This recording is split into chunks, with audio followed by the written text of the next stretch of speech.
Well, good morning. Welcome to Creative Life Spiritual Center. If water is life, at least here in Southeast Texas, we have a lot of life. So now if you just settle down, take a couple of deep breaths, and light them out at your own convenience.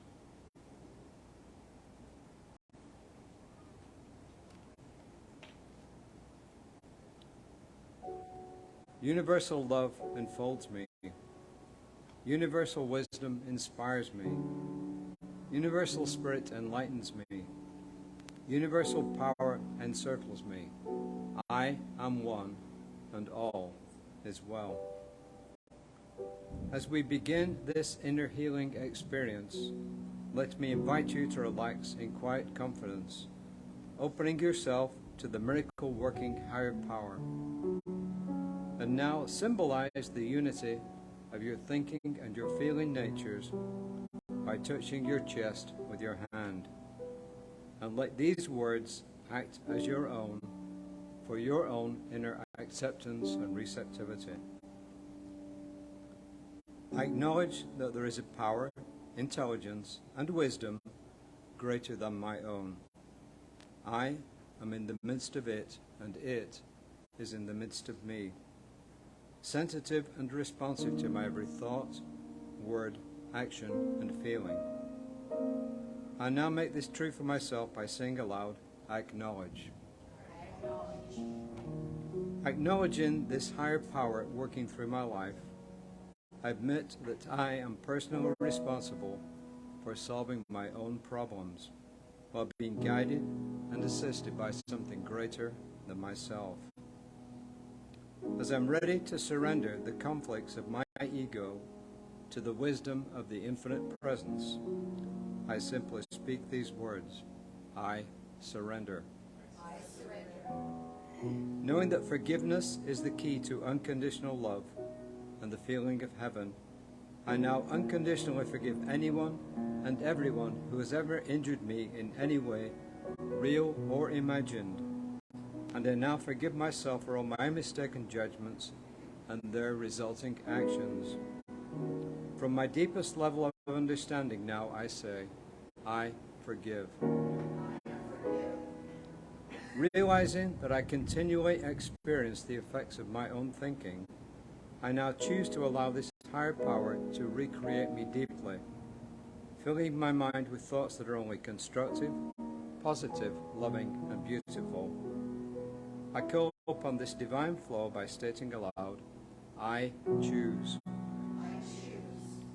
I now center upon that one special idea that I'm willing to accept as real for me in this coming week. Visualizing the idea as already acted upon and brought to pass.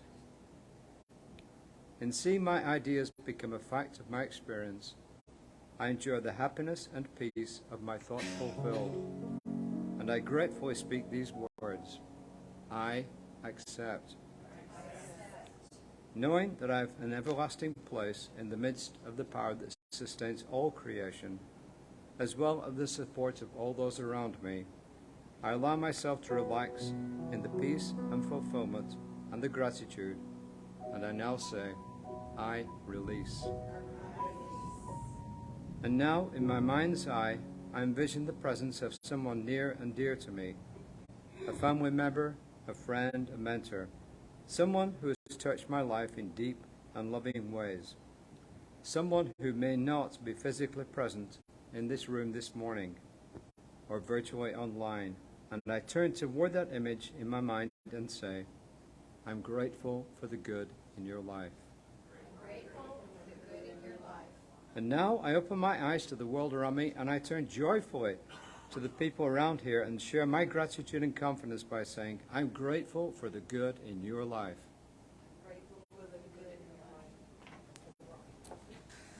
Well, good morning, everyone.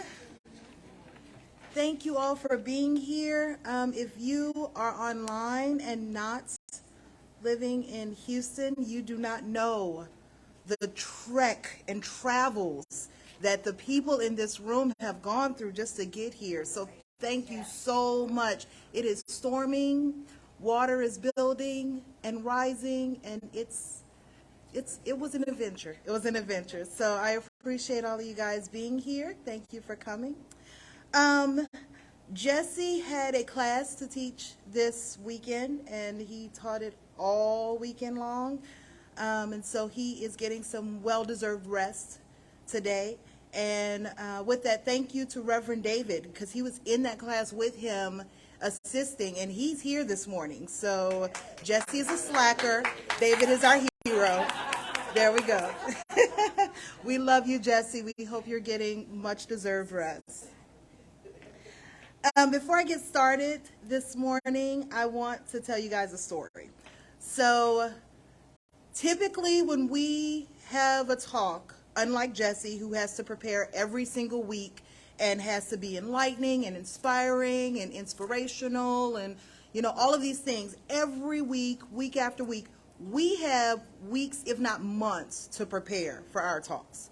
So we know way in advance that we're having one talk that we're going to give, and that's it, right? So with that, I knew I had this talk. I've known for a while that I had this talk.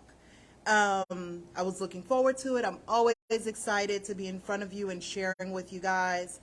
And I did my process. I took my notes. I organized everything. I also knew I had a busy weekend. I had prior engagement yesterday. I was going to be busy, so I planned well in advance for this.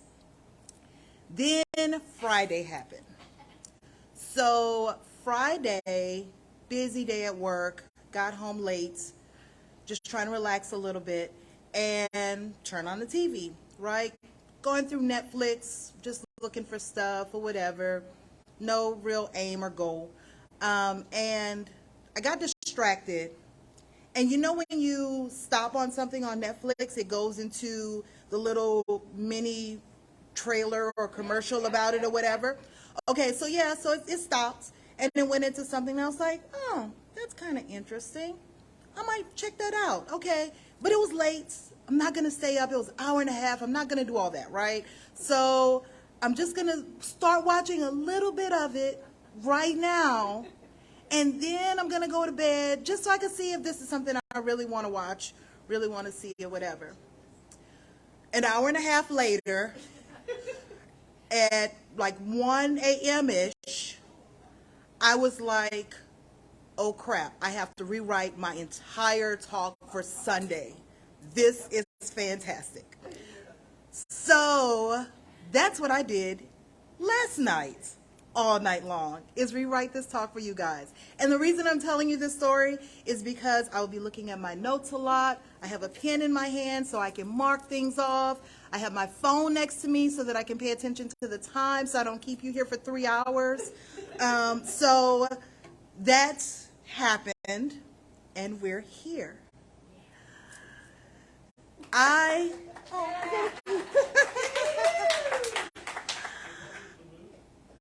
will get to the movie in just a little bit. I'll tell you that's a little nugget that I'm saving for later. So I'm not telling you right now.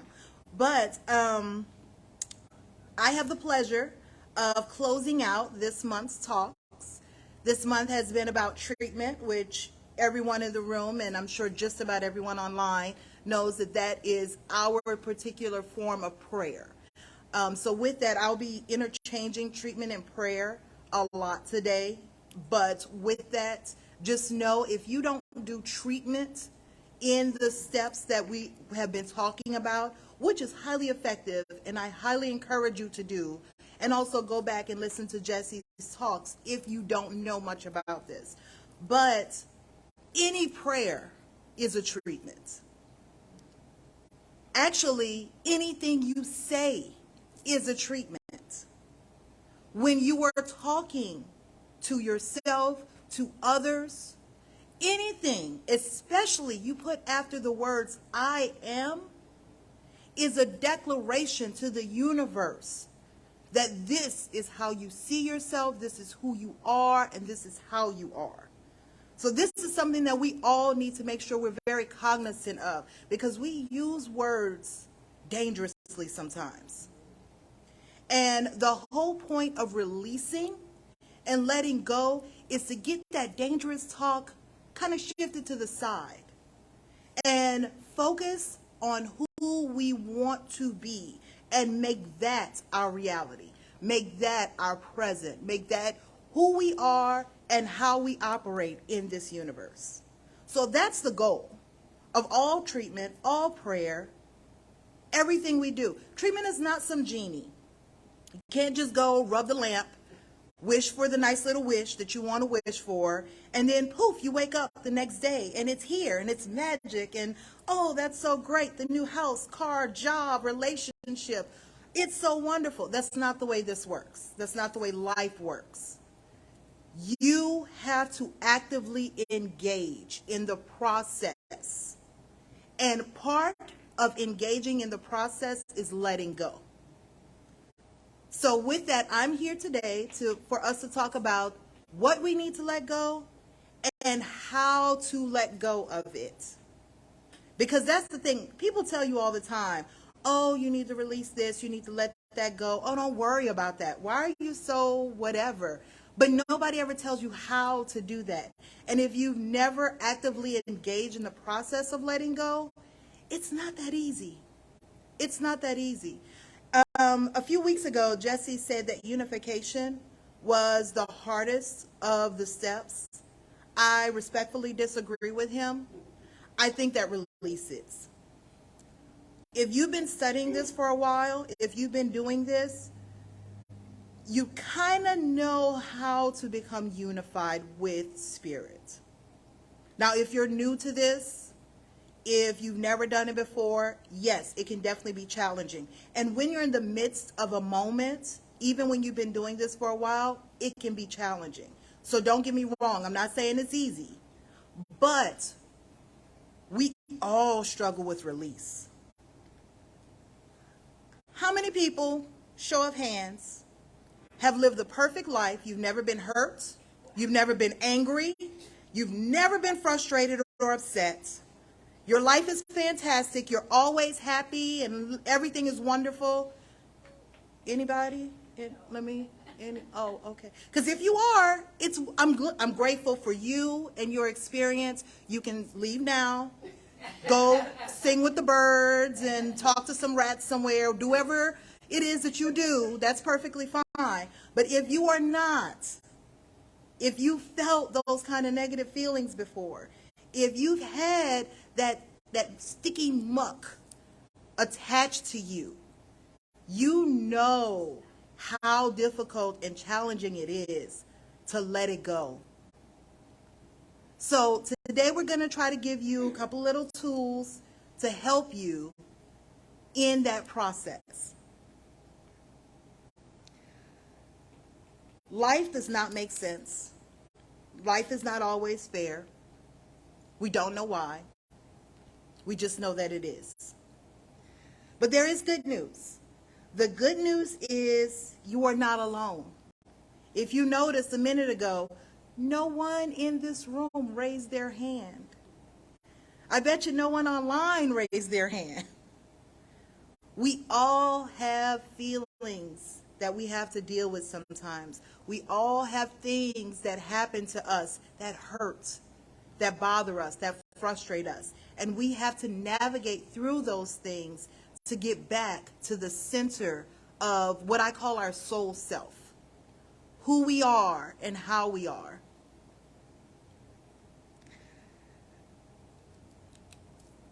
This helps. Treatment, prayer, meditation, living and loving helps. Time helps. Going through the process of it helps. Asking yourself, why do I keep revisiting this? Why does this keep coming back up in me? What is going on that I need to see here?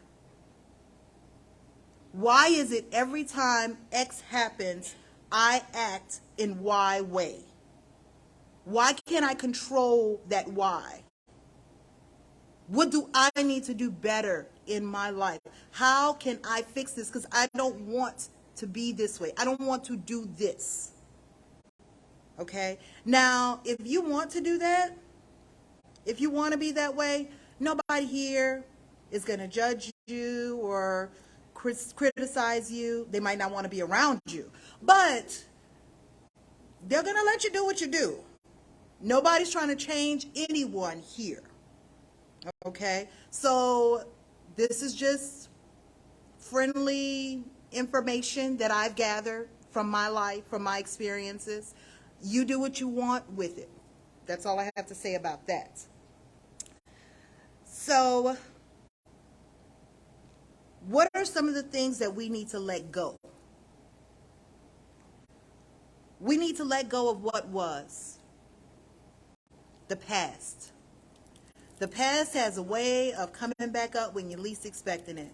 You could be washing dishes, you could be just doing the laundry, whatever, and all of a sudden in your mind, even though you're physically doing those things in your mind, you're in that argument that you had 20 years ago with your sibling that you don't even speak to anymore because they are horrible and you hate them so much and they're just such an evil person and they don't understand you or get you, and you're replaying these thoughts and you're replaying these moments in your head, and it could be about anybody, it could be about anything, but how you heal from this is, number one, recognizing that you do it in the first place.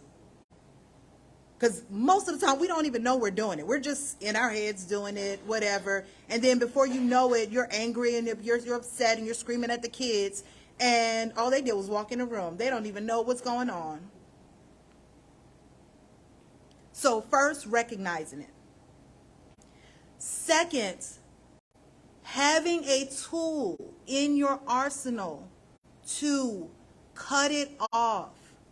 Reminding yourself, this was a moment in my past. It's over. I said what I said. I did what I did. I can't change that. That's done. It's gone. All I can do is do something different right here, right now.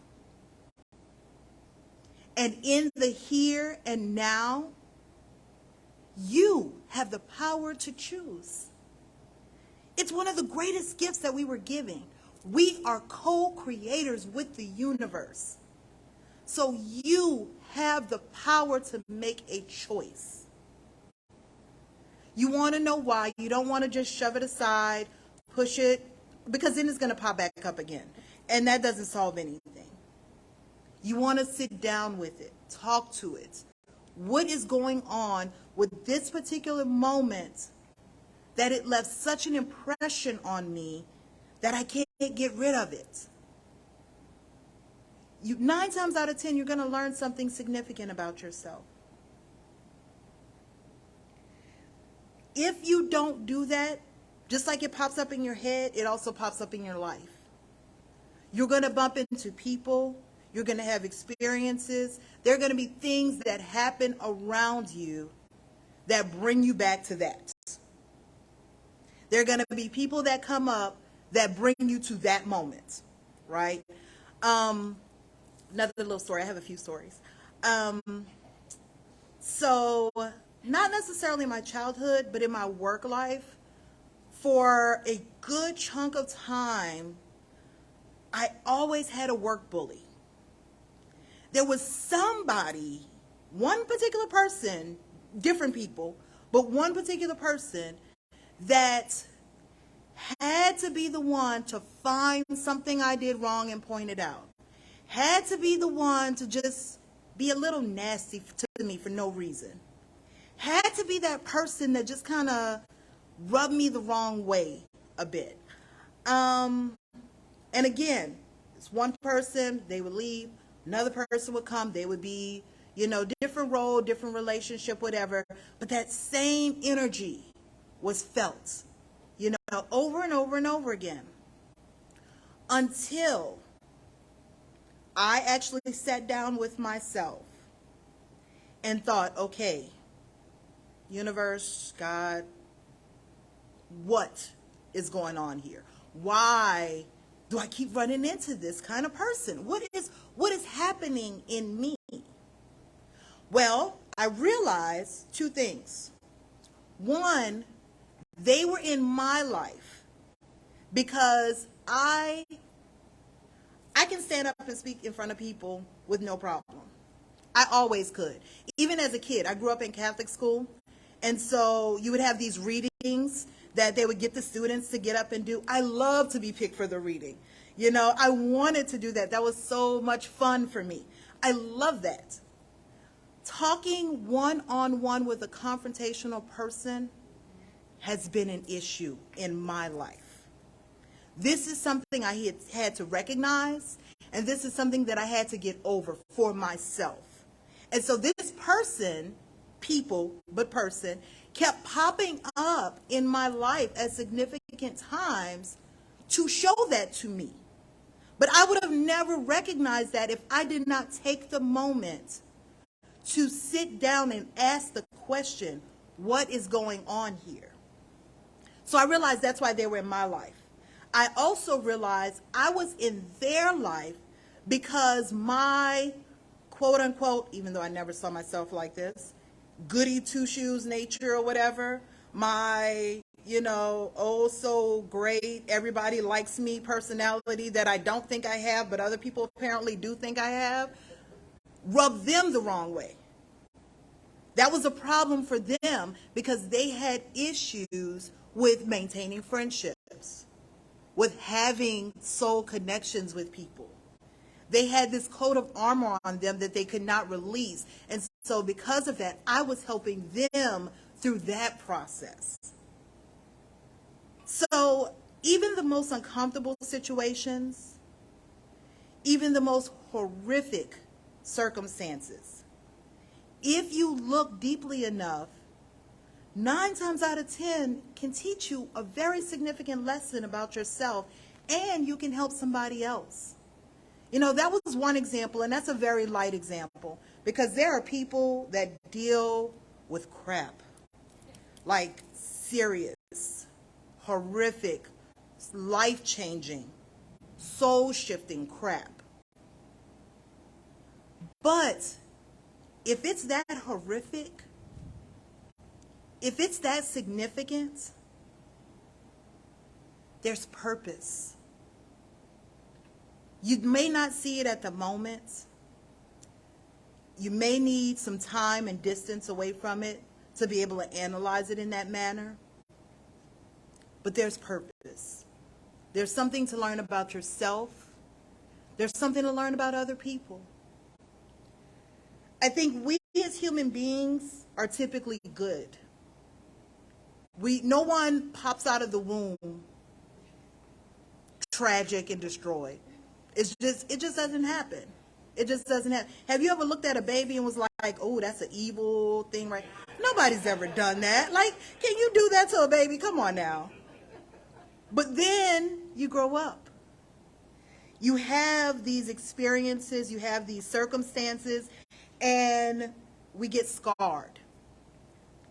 Some people wear their scars like armor, where they shut out the world, keep people and things away, and have a difficult time connecting because of the armor that they build up, supposedly for self-protection.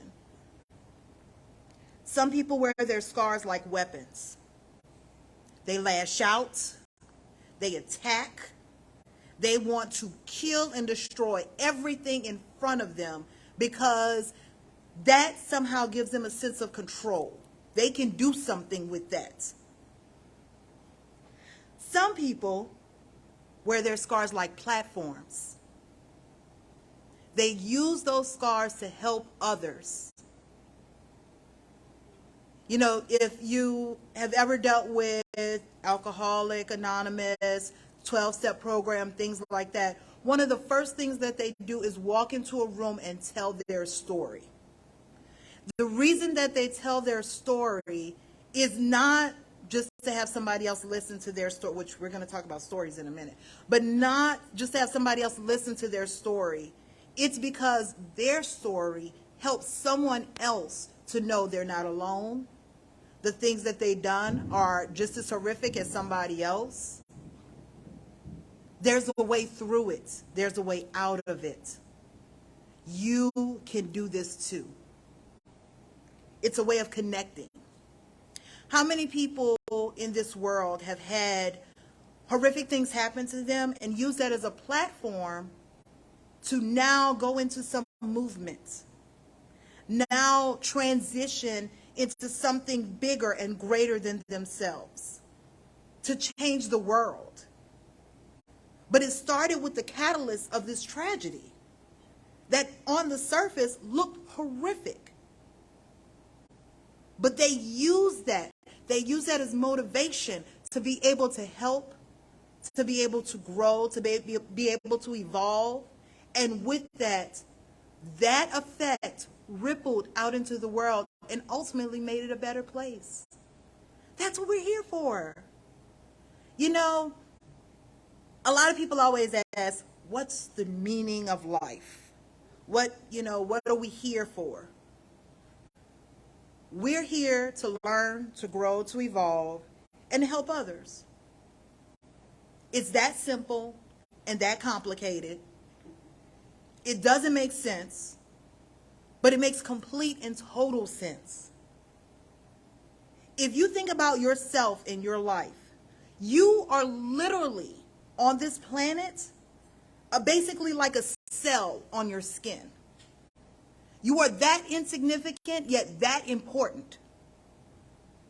One cell can throw the whole thing out of whack.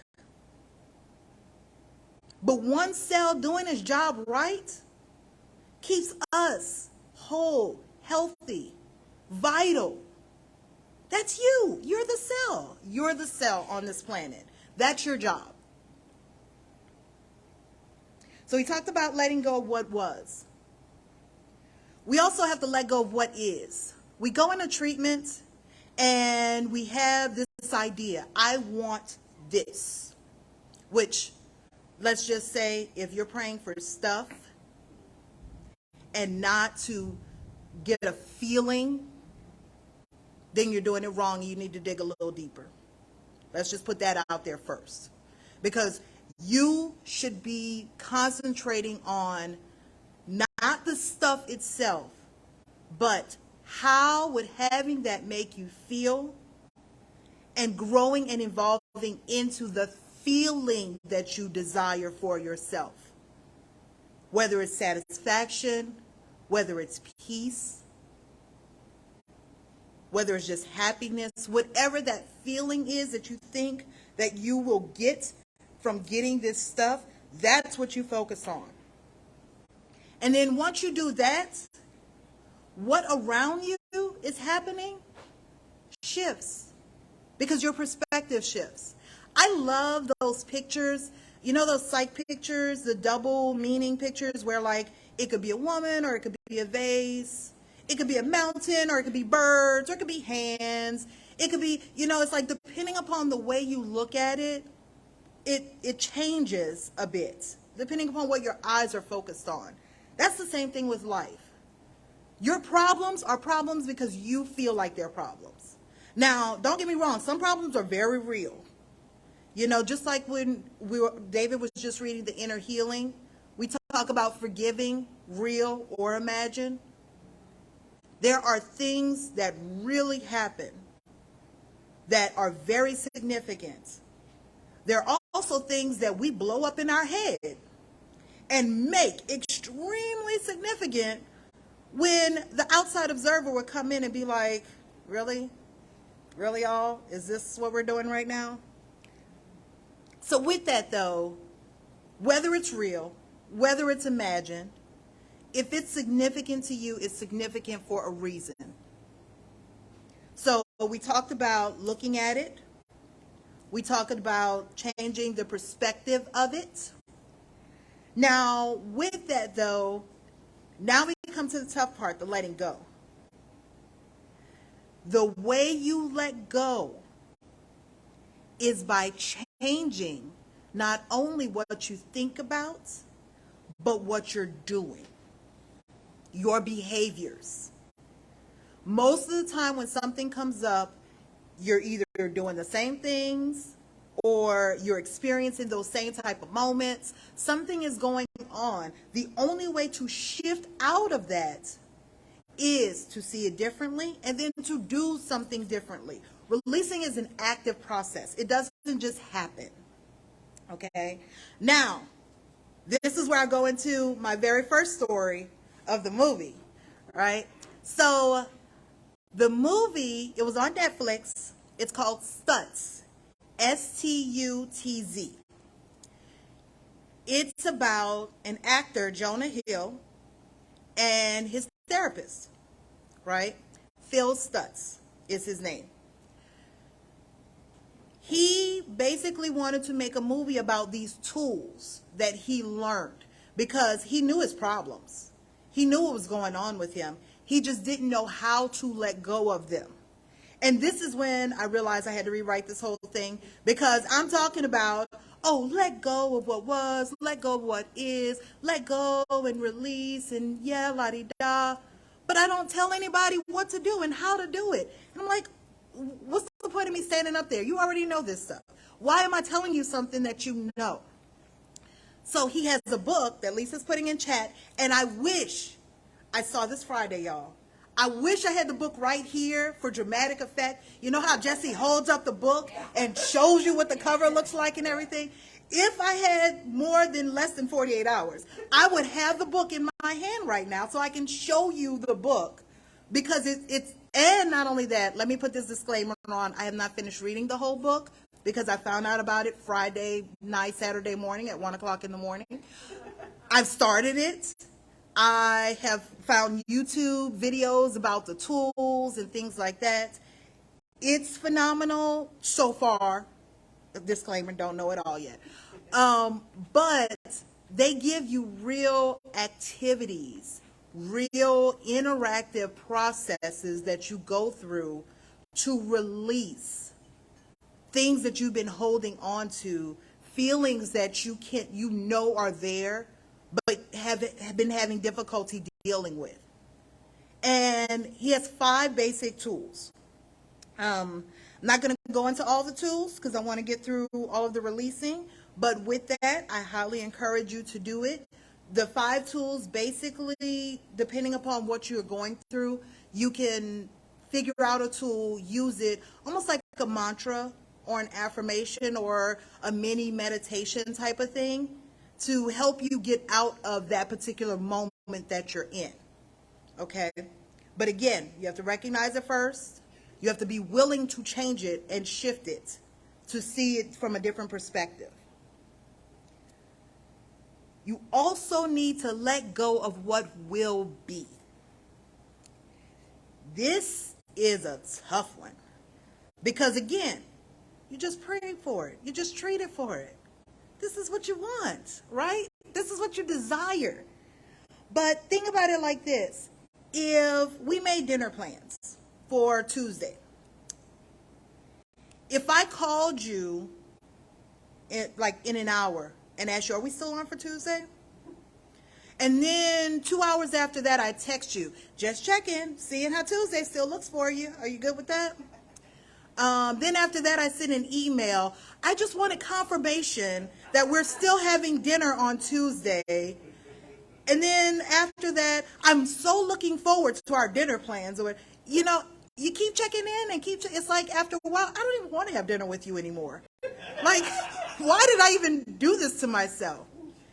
That's what you're doing when you keep revisiting that will be. When you keep revisiting that I want this, that's what you're doing. You're constantly checking in. Hey, universe, did you hear me? Is this thing on? Do you know what I want? Are you sure? Well, let me just tell you again, just in case you missed the first one. Because maybe you weren't listening last time around. You put it out there. You say what it is. You be clear about the feelings that you desire in it. And then you just stop. Do something else. Think about something else. Let it go. And you have to, again, actively let it go. You can't just let it go by saying, oh no, I'm not going to think about it. Because how many times have you said, oh, I'm not going to eat that cookie. That's not going to happen. All you want is a cookie, right? And then when you do eat the cookie, you eat 12 of them, not one of them. You can't just release it without putting something in its place. That's the way we work as human beings. It takes 21 days to learn something new. It takes 21 days of consistent practice to have something become a part of your routine. This will not be easy. You've been obsessing for years. So you're not going to walk out of here and be so enlightened that you never obsess again. It's just not going to happen. We have to be brutally honest, yet compassionately gentle with ourselves. Be honest with yourself about who you are, what you're doing, why you're doing it. Don't make excuses. Because honestly, all you have is yourself to answer to in this. But if you can't answer to yourself, how are you supposed to answer to other people in the world? How are you supposed to interact with people in an honest and true way if you can't be true to yourself? I really want to lose weight. I really want to lose like maybe 20, 30, whatever pounds. But I love sweets. And I want dessert every single night. I would love a new job. I don't like this job. They're getting on my nerves here. I want a new job. But I can't show up at work on time. I can't do the things I'm supposed to do here. I can't, I'm just not doing it. But you want a new job, a better job. But you can't do the job that you're assigned right now. I want $1 million. I want my bank account to be swollen with money. But $10 burns a hole in your pocket. You can't spend it so fast. Every single time you have anything, you have to run to someplace and get rid of it. But you want $1 million. But you can't be true to the $20 that you have. This is what I mean by being truthful with yourself. This is the brutal honesty of it all. You say you want something. You say you want to feel a certain type of way. You say you want a change in your life, but you're not willing to do the things that you need to do to get it. I want to be healthy, but I also want those salty chips.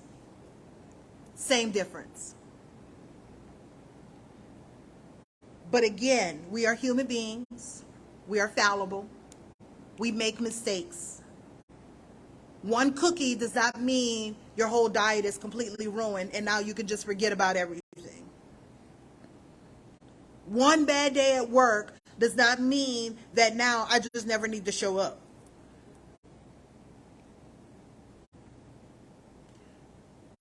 You need to figure out with yourself and for yourself what it is you want, and then sit still and listen to what your inner guide, your soul self, the universe incarnate through you tells you to do. Because maybe the universe is telling you you need to quit that job in order to get a new one. That sounds really scary because I have a mortgage, I have electricity, I have water, I have car note. I don't know about that. But if this is coming from your soul self, if it's saying this is what you need to release, in order to attain what you really desire, as hard as it may be, you should do it. And that goes to my point of sit still, listen, and obey. Obeying is the thing. And where's my obey thing? Hold on, I'm coming. Because I got a really good, where is it? I have a definition for obey that's really good. Obey. Overcoming behaviorally, which leads to you overcoming emotionally. So obeying is doing what you need to do in the moment so that you can emotionally do it in the inner spirit. Or another way to put it, fake it till you make it. You know what you're supposed to do. You don't want to do it. You like what you've been doing, but you don't like the results. Fake it till you make it. Do something else. Change those behaviors. Wayne Dyer has a great definition for ego. He says that ego is edging God out. So basically, you're like, God, please take the wheel. I can't do this. I don't have enough strength on my own or whatever. Soon as it looks a little clear, you're like, oh, thanks so much. I got this now. I'll take it. Don't worry about it. We do that all the time in ourselves because we don't want to do or go down the road that we're told to go down to get to the things we want, even though that's what we want. Does that make sense? There's a bigger picture at play here. There's power in our words. There's power in our actions. There's power in our choices. There are people that have been studying this and doing this, like Dr. Stutz and this book, The Tools, like the 12-step program, like practitioners who see the truth of you when you can't see it for yourself, who can help you through that process. Your friends, talking to them, working through this with them. Now, I told you I'll tell you a little thing about stories. Telling your story to others can be very empowering, and it can be very debilitating. You need to know within yourself which one you're dealing with before you start telling that story, before you open up your mouth. Some people just like to live in the story. It feels good to have people feel sorry for you. Some people are telling the story to heal, to help heal you, to move on, to help you move on. Which one are you doing?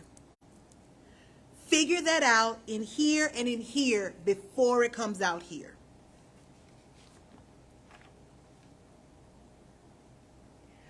Our experiences are meant to be catalysts. They help us propel to our next chapter, but they can also get us stuck and forced into that continual cycle. Only we can recognize the difference of which one it is and where it is and which one we are actively doing. Because again, this is an active process. I have one of the exercises that I would like to do with you guys, and then I'll stop talking.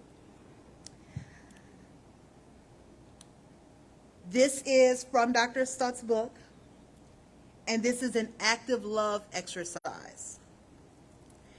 And that's all I'm going to say. I was about to say more, but I'm not. So I invite you right now with me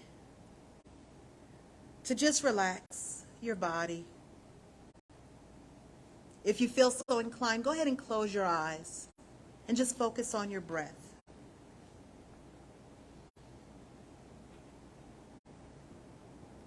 If you're here, listen to the rain and the sound of my voice. Be present in your moments, in your mind right now. And picture the universe, everything that surrounds you, made completely of love. Picture love as if it was a thing, something that you can feel like the air on your skin. Give it color, give it shape, give it a density. Actively feel love on you and around you.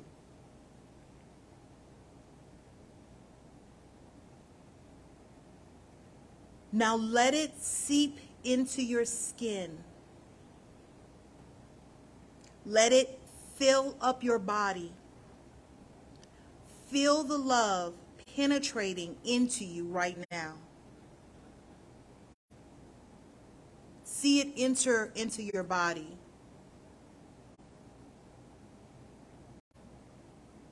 And as it pours in, concentrate it into your heart.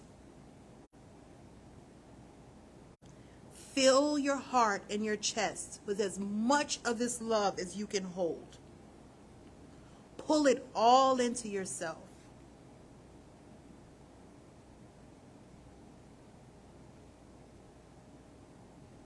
Right now, in this moment, you are the love master. You are the commander of love. It fills you up. It is deep in you. Physically feel it. And as you hold that love inside of you, I want you to picture someone that you may have had some trouble or difficulty with. Someone that hurt you, someone that you're angry with. Just picture them just outside of you, staring at you, but you're still feeling that love.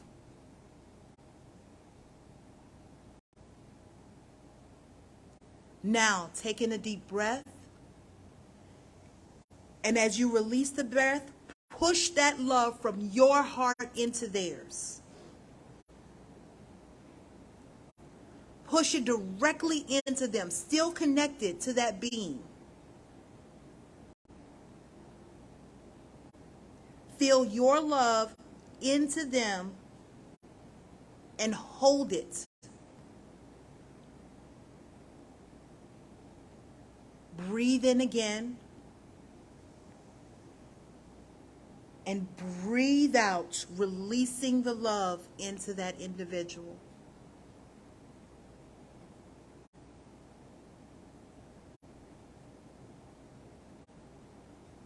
And as that release is done, go ahead and open your eyes. And know that as you emitted love into that person, the universe was still filling you with love.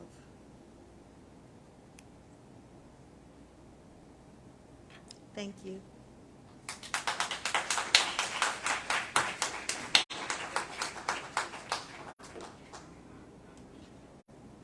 Okay, and so now we come to giving time, which is the fun part where we ask you for money, which was everybody's favorite part in ministerial school. Yes, we are a spiritual center. Yes, we do all this love and light, but we need money to do it. So, and we do make the best use of what you give to us all of the time. And we've got the cutest little ushers ever to accept your donations. So please take your gift in hand and join me in saying, divine love through me blesses and multiplies all the good I am and have, all the good I give and receive. I am prosperous now, and so it is. All right. So you've heard the weather, you've heard the thunder, you've heard the lightning. So you guys who are not in the Houston area, please treat for the Houston area, because there's a whole lot of water coming down. And that is exactly what I am about to treat for. That everybody is safe and, use the old saying, please turn around, don't drown. If you don't know how deep that water is, please do not drive through it. Physics says it only takes 6 inches of water to pick up a car. So, seriously, if you don't know how deep the water is, please turn around. Let me put my serious hat on for a moment. All right, we are closing up the basics, so let's do a treatment. And I'm going to try and do all 5 steps. I say that, I actually do all 5 steps. But let's start with the first one. There is one power, one presence, one life, one love. Each and every one of us are a part of that life. We live that life. That power flows through us. We are the channel for that love. That love enters into this world through us. And amazing things happen. And so today, I am knowing that the rain is going where it is needed. The water is going where it is needed. The water is being turned for useful purposes as it flows into our area. That everyone is safe and warm and dry. And in situations where we are not, the love of God is there and resources are on their way now. Know who you are. Know that you are a divine channel of love. Know that you are a beloved child of God. Know that you are spirit in action always.